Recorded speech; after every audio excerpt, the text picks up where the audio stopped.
Good afternoon, everyone. Thanks for being here. As you know, in June of last year, I appointed a blue ribbon panel comprised of highly respected experts to perform an independent and exhaustive review of the NYPD's disciplinary system and to make recommendations about how we can improve it, and that's for everyone's gain, to build trust. I talk about trust all the time. I asked for this because as the NYPD continues to evolve, we're always striving to get better. It's important that we take as many large steps towards transparency as possible, while balancing that with the privacy and safety of our officers. Over these past 7 months, with independent panel members Mary Jo White, Robert Capers, and Barbara Jones, they had access to anything and everything they needed and wanted to completely explore all elements of our disciplinary system. They shared their final report with the NYPD about 1 week ago and released it to the public earlier this afternoon. I want to offer my deep and sincere thanks to the members of the panel and their staff. They donated their valuable time, their skills, and their efforts to perform a vital service to New York City and all the people that we serve. I and the entire leadership of the NYPD accept and fully embrace all of the recommendations in the panel's report. I had asked for a candid, honest assessment of where we are today and a realistic look at how we can make our way forward together. And that's exactly what we received. And we are grateful for that. We recognize we can always do better, and that's what this process has been about. We don't ever fear scrutiny. We welcome it. Our primary goal is to have a disciplinary system that is fair, clear, and consistent for all involved. And that's essential to the police and the public alike. As with everything, trust is key here, and it hinges on accountability and transparency. Those twin virtues, accountability and transparency, are fundamental to building mutual trust and respect and strengthening relationships between the NYPD and the people who live and work in all the neighborhoods of our great city.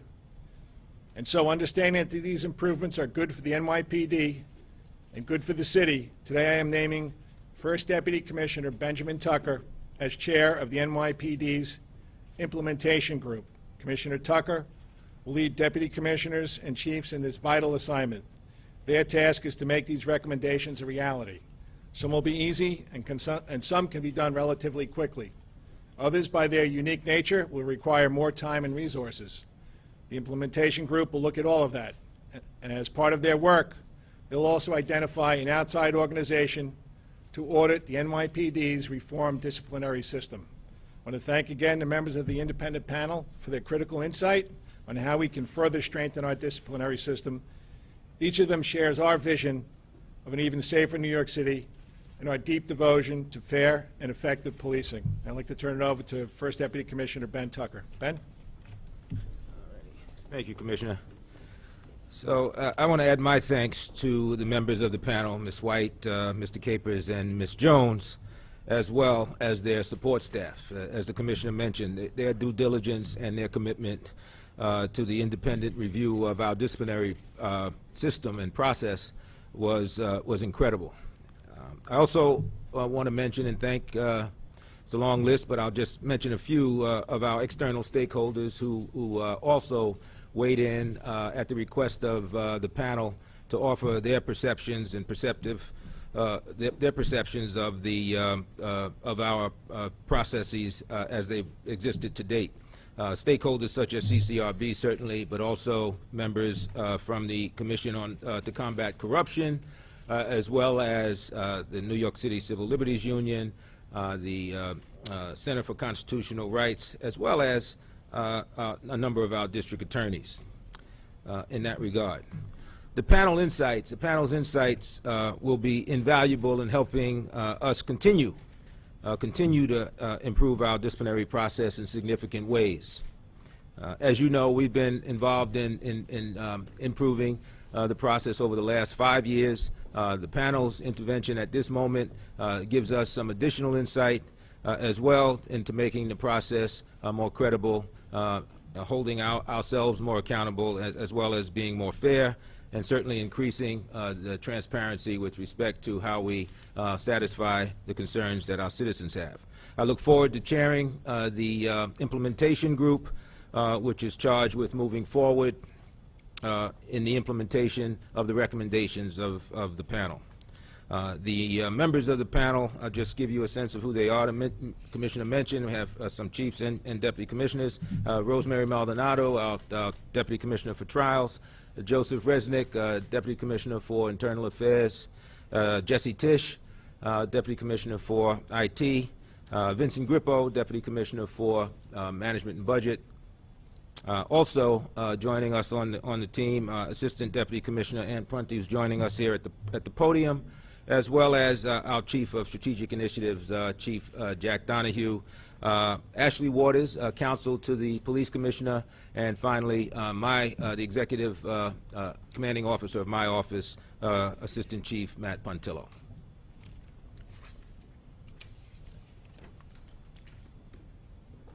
All right, thanks, Ben. Take some questions on this topic. Graham?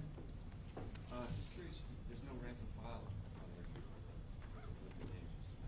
there. That's the implementation group. This is how we're going to take all those recommendations. I'm sure we're going to have discussions with the, it's going to be part of it, with the unions, with the rank and file, but we want to make sure that we take these recommendations and move forward as quickly as possible. Just to follow up, if I can, the panel specifically states the department should interpret 50A as narrowly as possible.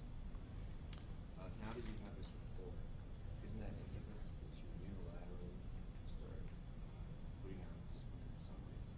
And particularly yesterday, we had this problem with the Garner hearing, where the two motions were submitted by the parties, referred to vaguely, and then we weren't allowed to see the actual document. Yeah, so I've gone on record, and I say that I believe that the law must change, and we'll advocate for those changes. And I think we need to put out names, charges, documents, and outcomes. And this is all about building trust. And this happened, this came to a head about 2 weeks before I got this job, 50A. And I think as a city we need to move forward. And in the near future, I mean, I've advocated since day one for a change in 50A. They're also have to make sure that we still have a TRO around body-worn camera footage, which is important for people, for us to build that trust with the people in the city. And we have to make sure that 50A, we have to make sure there's that transparency, but again, that does have to be balanced with police officer safety. And I talk about that all the time. Commissioner, Tony. one of the things the committee recommended was some sort of matrix for penalties, sort of like a sentencing guideline to guide the commissioner or whoever is in the job to dishing out penalties.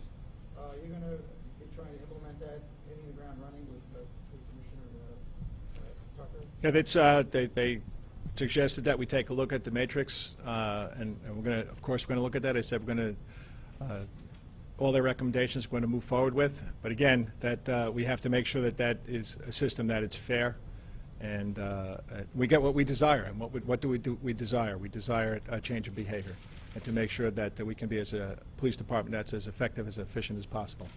Yes, sir. Commissioner, could you talk a little bit about the panel's findings on the strengthening of enforcement for false statements by members of service? There was a desire, Yep. apparently on behalf of the panel, that these penalties be consistent. Yeah, that is important, and that is, as we move forward, we're certainly going to look at that, the difference between misleading statements and false statements. It's important that we can continue to make that distinction, but we also have to make sure that, again, with trust, that people understand that when a police officer speaks, that they're telling the truth. So this is something that the panel is going to work on and make sure we come to a good place. Dean. Speaking to the panel this afternoon, they pointed out that, one, they only looked at 2 years, 2016 and 2017. Do you think that's enough to really look at discipline in the police department? And two, they said they couldn't do a full audit because, yes, the record keeping in the department, even in those years, is kind of antiquated, so they couldn't get everything. Perhaps they may have needed. Yeah, we do have to look at the way we keep our records internally, and that's one of the recommendations from the panel, that we're going to do that. But I think through 16, through 17, that's a good indication of where we are. And again, we do have areas of improvement.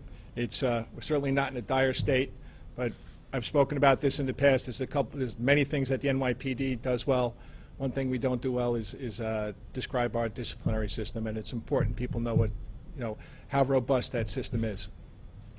Commissioner, Yep. are there any issues or recommendations at specific residents for you in this list put out by the panel? There's, of course, they mentioned some of my discussions, informal discussions, but, that's part of the job as police commissioner, and I take this job very seriously, and in no way have I ever acted inappropriately when it comes to a disciplinary case. Solon. Commissioner, just to follow up on Glenn's question, the report recommends the NYPD narrowing its interpretation of 50A. That seems separate from a change in the law. So why is it that you would need a change in the law to narrow that interpretation? I think we need a modification to be able to do what I just stated, to put in names, to put in charges, documents, and outcomes. That's more than we've released in the past when those disciplinary findings were available in DCPI. Do you consider arrest reports, information that comes out of disciplinary trials, names of officers that are being disciplined, do you consider that to be a personnel record? Because that's the wording in the law. Yeah, that's, the arrest reports, I guess it depends on cases, but in most time, not so. It's not. Yes, in most cases. So then those should not be protected. Arrest reports, body-worn camera footage, a couple other documents out there. It's important people get to see the whole case in its totality. James? Commissioner, you did say you'll name an independent organization to monitor the NYPD disciplinary system. Can you elaborate a bit on it? It sounds like you're still looking for that, but can you tell us what you're looking for and what would their role be? Well, their goal would be to make sure that our disciplinary system that is in the course of being modified is doing what we want it to be, and that's fair and consistent. And we don't know what entity that would be yet. It's only been a couple of weeks. You've had this report for 2 hours now, and your questions are quite in depth, so you must have been doing a lot of reading over the last 2 hours. Yeah, Lenny. Commissioner, I see that in the brief time I looked at this, that there's nothing about the actions of former police commissioners setting an example. And I refer to Commissioner Bratton and Commissioner Kelly being comped at the Harvard Club, Howard Safer taking his freebie out to California, Bernie Kerrigan, you all know, going to jail for all kinds of shenanigans, financial shenanigans. Just wondering, how do you feel the example from the top affects the rank and file? And that's out of the scope of what we asked the panel to do. I think you know me well enough to know how I feel about that. The example has to come from the top. Integrity has to come from the top. It's got to come from me, from Ben, from Terry, all the deputy commissioners, all of the chiefs, the bureau chiefs. Quite frankly, it's got to come from everybody within the New York City Police Department. So, thanks for that. Yeah, Anthony. Commissioner, the panel said that they did find instances where decision makers within the disciplinary process were potentially susceptible to external pressure, inappropriate influence, possible lobbying by politically connected people inside and outside the department. I recommend, of course, safeguards be implemented. Have you given any thought, or has Commissioner Tuckett given any thought to what can be created, firewalls or disclosure of ex parte communications? Yeah, I mean, that's the message that we have to get out to anybody who would want to have that discussion, but it's also important that the executive staff attend department functions.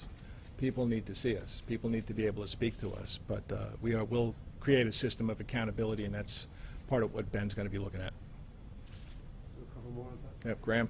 Just following on Tony, the report specifically says the department advocate yourself should be discouraged from social functions and talking about cases outside of do you agree with that? Yeah, I have confidence in Kevin. I think he's doing a good job, but again, this is why we asked the panel to come up with these recommendations. I'm not going to discourage anybody from attending department functions, but there does have to be accountability, and the people that might have those discussions with us have to know that they're not appropriate. Yep. What are some of the recommendations that you would be implemented very quickly? Okay. Matter of fact, I think I have that answer here somewhere.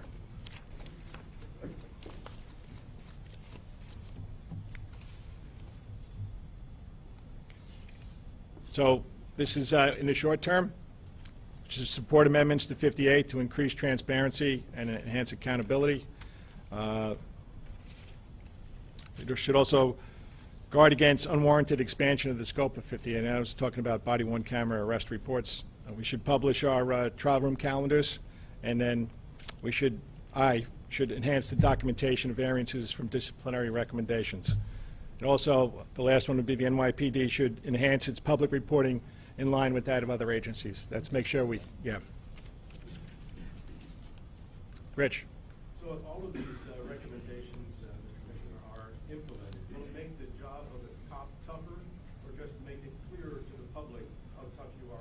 Yeah, I mean, our goal is not to make the job more difficult. Our goal is to make sure that our disciplinary system is fair and it's consistent and it's timely. You know, a case, if there's a police officer commits a violation, shouldn't have to wait a year or two for that case, for a disposition on that case. So we have to make sure we speed up the process too. Yes. Sure, there are times, obviously, in your role where you have to speak about an incident that involves officers and maybe are asked to judge their conduct, and then maybe down the road are judging their conduct in your capacity as disciplinary. How do you reconcile those two roles, and are there safeguards that you have for yourself or recusal if you're too close to a situation? I mean, do I have to be careful? And I think you're probably referring to the Barry, Deborah Danner incident up in the 4-3. I think there is times as the police commissioner I do have to make a statement as to what happened and why it happened and why it shouldn't have happened. And I don't think that puts me in a bad position. I can't just speak for the police department. I have to speak for the safety of the whole city. Last over here. Dean. Police unions have been screaming about discipline for one reason or another. Advocates and community groups upset with it. I mean, the panel seemed to say you guys, the term they used, were doing an effective job and everything seems to be okay, but you could do better. There's going to be a lot of people that say, you know, this is a softball panel that, you know, really didn't come at you guys as hard as they should have. Yeah, I disagree with that characterization. I mean, we gave the panel access to everything. I think the recommendations that they put forth are strong, and it's going to strengthen our disciplinary system, and the people in New York will be able to see that with increased transparency. Tony? You know, 58 is the big sort of elephant in the room that hangs over this whole discussion. How strongly can you lobby the mayor to really push for a change in 58? You know, it's got to come. The push has got to come from somewhere. Yeah, the mayor and City Hall agrees with this position. So Are they going to get on the ball and they're going to start doing something? there'll be lobbying up in Albany. Yes. Do you think you should have final say on all discipline? Yeah, the city charter. I mean, I'm responsible for the effectiveness and efficiency of the police department. So I think discipline is a big part of that. I know discipline's a big part of that. Let's do one more on topic and then we can move on. Great. All right. Thanks. All right, we're going to move to Just off topic. Overall, are you pleased with the evaluation that you got? Rich, I don't think it's whether or not I'm pleased. I'm just thankful for the panel for doing this and giving us some objectivity to help us make the disciplinary system better. Terry? Right. Harrison?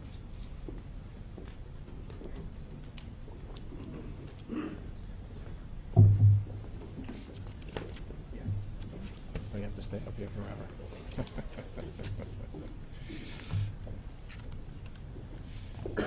All right, Zolan.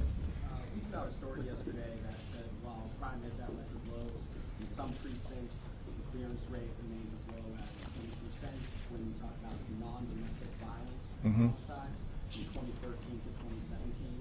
The 6-9, for example, 4 out of 20 homicides solved. And for that story, the police department declined to give us head count of homicide detectives per precinct. And this comes after the Daily News reported on this topic as well as the New York Times. I'm just wondering why not release that data? All right, so let me just speak in general about that. So, as you know, everyone on the executive staff, we get a notification every time there's a homicide or a shooting in New York City or a major crime. And every Thursday morning, violence is scrutinized at CompStat. So every homicide that occurs in New York City, we take seriously. There's not one borough that gets better treatment than another borough. I see the skill, the strength, and dedication of the NYPD detectives, and some homicides are more difficult to solve than others. If you look at the 6-9 and you look at the 6-7, they have a higher percentage of those homicides are gang and crew related. So there's a lot of things that we work on, and we continue to do our best to improve and to bring some sense of closure to families. And I truly understand that. As far as the data, we're just going to have to continue on that with that discussion. All right? Is there a specific reason why you wouldn't release that data? No, I have to talk to Dermot Shea, Chief Shea, about that. Okay. Commissioner, there was Yes. a discrimination lawsuit filed yesterday claiming that a male-dominated culture has impacted their sexual assault. Police complaints are handled and investigated. You want to comment on that? Yeah, just the statement that there's a male-dominated culture that does not take complaints of sexual assault seriously, that's baseless. We've made a lot of changes in Special Victims Division. As a matter of fact, I have Chief Harrison here as the new CO of SVD. I'd actually like Judy to talk about that a little bit. Judy? Thank you, Commissioner. I've been the commanding officer of the Special Victims Division for just about 2 months now, and I see a tremendous amount of work that is being done by our investigators. I want you to know that we are fully committed to a victim-centered approach to investigating sexual assaults. We're fully committed to that. The men and women assigned to special victims, we want to investigate claims of sexual assault. We encourage all survivors, all victims to come forward. We want to investigate your complaints thoroughly and accurately. We've been given a tremendous amount of resources and a tremendous amount of support by the administration, the upper echelon of the New York City Police Department. And to say that we are gender biased, I don't agree with that. There are 5 executives that lead special victims. Of the 5 executives, 2 captains, 1 deputy inspector, 1 inspector, and myself, a deputy chief. 3 of the 5 are women. We investigate all claims, all complaints thoroughly, regardless of age, gender, religion, race, sexual orientation. We investigate everything thoroughly. So we encourage people to come forward. We encourage you to report your assaults and allow us to investigate them. Thank you. Follow up. One of the complaints was that a victim was not allowed to get through to SVD, that it was cut off at the precinct level. Sir, I can't speak to that specifically. What I do know is when we are notified of a sexual assault, we investigate feverishly. So we can only investigate what we know about. When we know about it, we investigate. Yes, sir. Do you believe those women? I'm not going to say I believe them or I don't believe them. I can't speak to their experiences. I can only say that I can only speak about what I see, and I can speak about what I know. And in 2 months, I've had several staff meetings.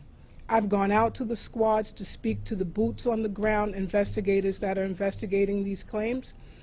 They're motivated. They want to help these survivors get justice, and they're dedicated to doing that. Thank you. James? Can you give us any more details about the Upper West Side home invasion? What the Yeah. status of the Yeah, Bill, do you have that? Yes. Yeah, okay. Chief Aubrey. Thank you. So do you want the details, go through the details again, or you want me to just get to the bottom line? Why don't we get the bottom line? All right, the bottom line is these police officers assigned to the 2-0 precinct did an incredible job. Police Officer James Banzar and Kelvin Cruz, I commend them because of their actions by identifying this individual on the street, approaching him after getting a description over the radio of what occurred. And it was terrible what occurred. Here you have 3 people tied up inside of a home, and this individual is going through their home and taking their debit cards, threatening to kill them if the PIN numbers weren't correct. Description over the radio, 2 police officers see him, they approach him, they chase him for a block, they apprehend him. And he was somewhat defiant, spitting on them, and he was brought to the hospital. And he's going to be charged with kidnapping, robbery, burglary. We're also looking in the area for other types of crimes such as this, robberies, home invasions, and burglaries. We've already linked him to one additional burglary that occurred in December. So we're taking this serious. Terrible, terrible thing that happened to his family. He ended up being tasered. Was that, why was that? Yeah, what happens is when they chase him for a block, when they catch him, they tackle him, they get him down, and he would not put his hands behind his back. He was defiant. He spit on him, so they used the taser to try to get him to comply. Chief Albert, did the suspect have priors?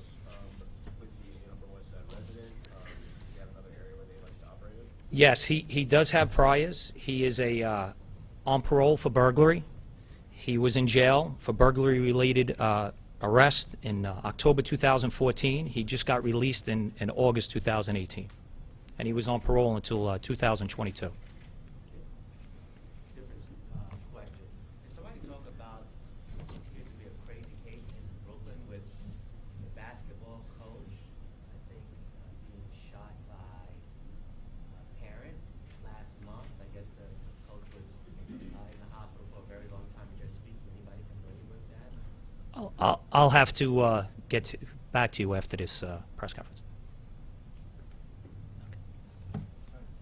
Another question about the lawsuit that the administration person stand up again, but how, there have been significant changes made since the women reported their rapes to the NYPD, and I'm just wondering how different would you say the Special Victims Division is now than it was?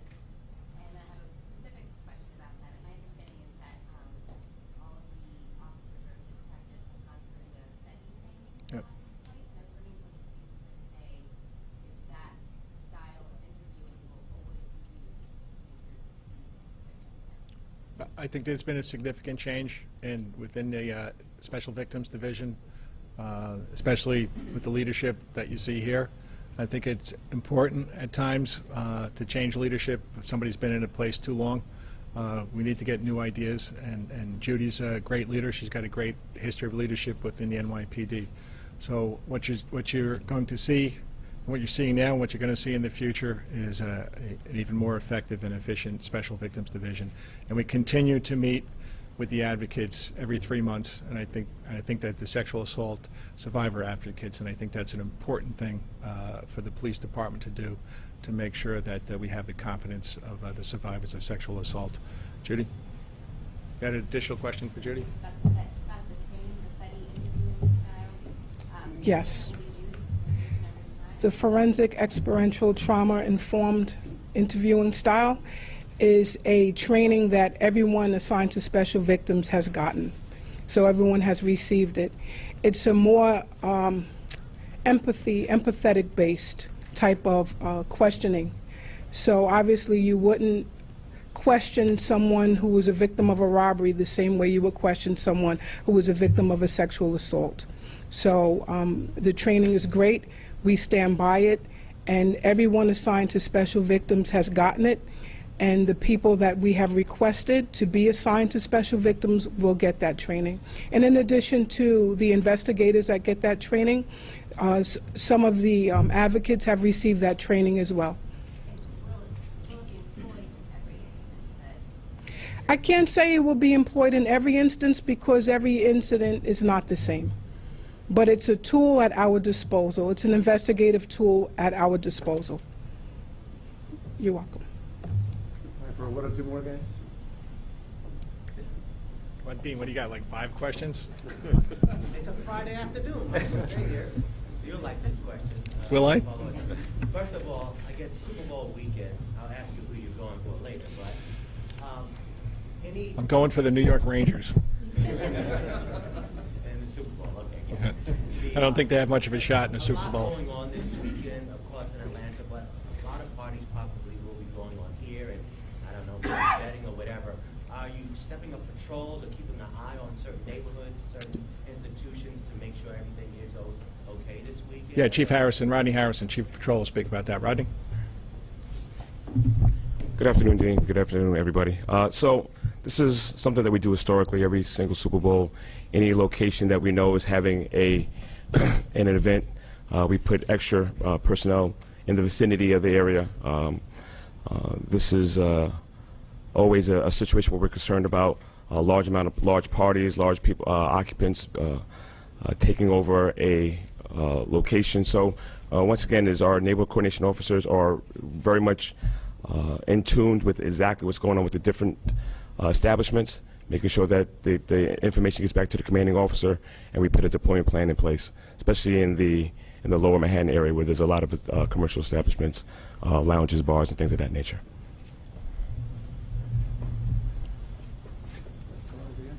Yep. Commissioner, I just want to make sure I heard you right on the lawsuit. You said that the claims that these women are making are baseless. No, that's not what I said. You got to listen. That's why I'm asking. Yeah, all right. It's good. It's good that you listen. The fact that the police departments, this police department, doesn't treat survivors of sexual assault properly. That's that, in general, not specifically. Is it possible that it happens in certain cases that Yeah, you're I'm not aware of? going to talk about that. There's pending litigation here. That's all, everybody? Thank you.